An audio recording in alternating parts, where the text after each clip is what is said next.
Por que tratar, ou por que tematizar os capitais do urbano como capitais e não como empresas privadas, simplesmente denotar empresas privadas?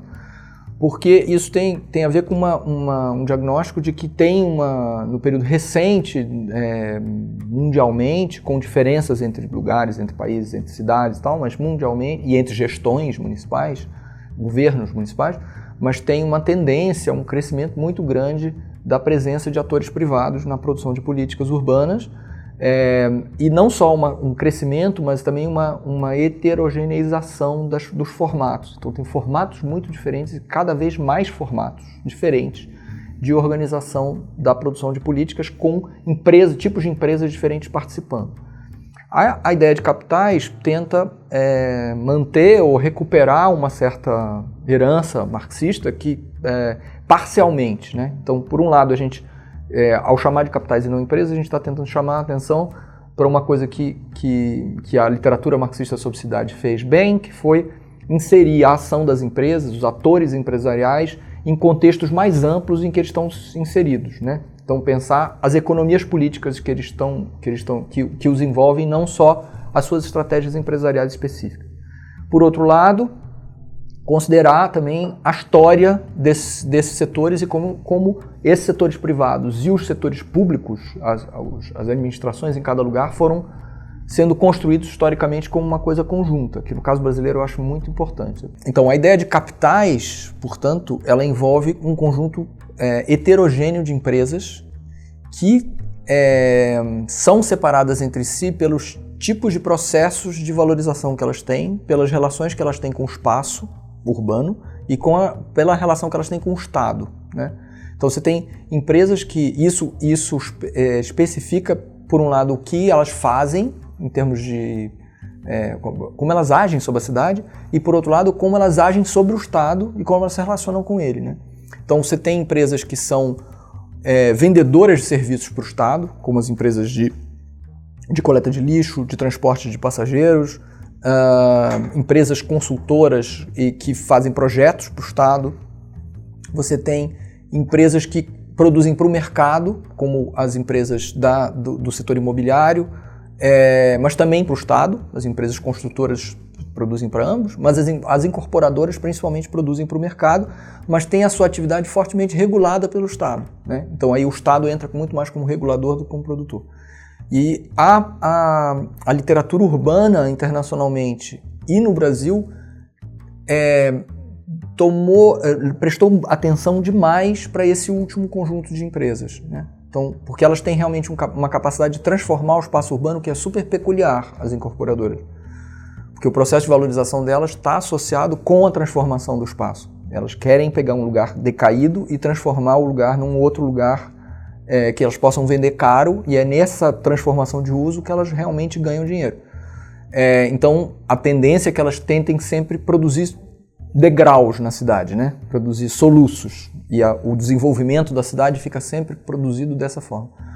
Mas as incorporadoras, elas são uma parte das empresas, né, que estão presentes na cidade. E eu acho que a literatura urbana internacional e brasileira prestou muito pouca atenção especificamente para esses outros tipos de capitais e sua ação política. E a grande maioria desses outros vivem do fundo público, vivem de contratos com o Estado. E no caso brasileiro, elas estão muito fortemente associadas à produção do próprio Estado e da capacidade do Estado. Então, o caso brasileiro tem uma coisa assim que é interessante, que normalmente se pensa como se fosse uma gangorra, né? O Estado forte, empresas fracas, ou empresas fracas, o Estado forte, quando na verdade tem uma simbiose a partir de um certo momento, nos anos 50, em que o Estado brasileiro desenvolvimentista, fordista, keynesiano, ou que a gente teve, a parcela do nosso Estado que foi isso, foi produzido por uma associação muito forte com um conjunto de empresas, principalmente empreiteiras, que foram as empresas que viabilizaram a construção do setor elétrico, dos portos, das ferrovias, das rodovias e das cidades brasileiras. E, por outro lado, elas se produziram e mudaram de escala e viraram o que elas viraram, inclusive internacionalizadas, globalizadas, multinacionais e tal, por conta dessa associação com o Estado. Então, não é o Estado ficou forte e as empresas ficaram mais fracas, mas os dois ficaram mais fortes por uma associação. Essa associação produz enormes desafios para a sociedade brasileira, né? O momento político atual expressa isso, né? De estampar o que todo mundo imaginava, mas pela primeira vez está destampado de uma forma muito eloquente e clara, que é a relação das empreiteiras com o mundo político, do financiamento de campanha, faz parte desse jogo, né?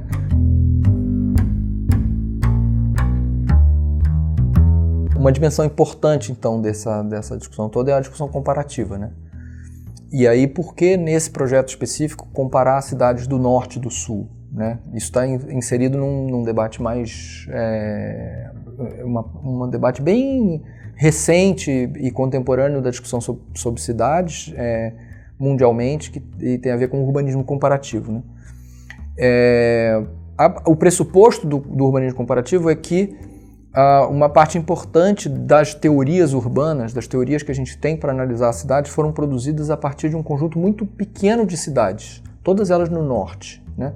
E eles diziam respeito a experiências urbanas muito peculiares. Berlim, Paris, Chicago, Nova York, mais contemporaneamente Los Angeles. Foram essas cidades que geraram, o viver nessas cidades que gerou as teorias urbanas que se aplicam no mundo inteiro. E aí, a partir do começo dos anos 90, alguns autores constatam que 75%, 80% da população mundial que vive em cidades completamente diferentes dessas, né? Então, aí surge um debate de quais são as especificidades dessas cidades. Então, para alguns, que é uma versão, não é a minha versão, assim, não é a minha interpretação desse debate, mas para alguns é preciso reconstruir a teoria urbana a partir do sul, a partir da experiência do sul, né?